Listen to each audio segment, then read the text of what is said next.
Welcome back for part two, where we explore the player selections in the 1948 NFL Draft. 300 players were selected over 32 rounds in the 1948 NFL Draft, but only one could be first overall. Washington would use that pick on former Alabama back Harry Gilmer.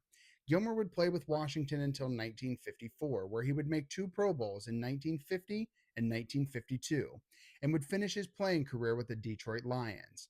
Gilmer also has a Pittsburgh connection, serving as a Steelers assistant coach from 1957 through 1960. Of the players eligible for the 1948 NFL Draft, 6 of those would be elected to the Pro Football Hall of Fame. 3 of them were drafted and 3 went undrafted. Of those drafted were former quarterbacks Bobby Lane and Y.A. Tittle, the third of which was former offensive tackle Lou Creekmer.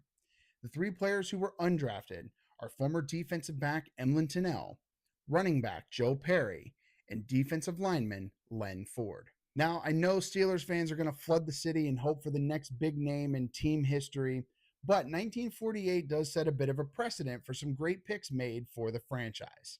Although it was a bit of a windy road to end up back in Pittsburgh, Bobby Lane would finish his career with the Steelers, where he would provide a few winning seasons for the team. Also drafted by Pittsburgh in 1948 were former running back Jerry Newsom, who would at one time hold the single game record for most rushing yards in a game.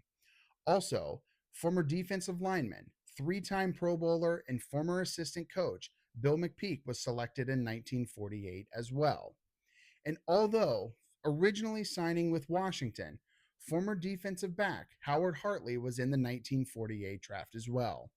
Hartley would spend only 4 years with the Steelers, grabbing 25 interceptions, and at the time of his retirement was the Steelers' all-time leading interceptor.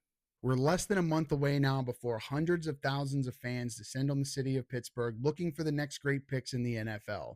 But before we make it to the 2026 NFL Draft, we have to look back on the moments that helped shape NFL history, including the first and only other NFL Draft held in the city of Pittsburgh.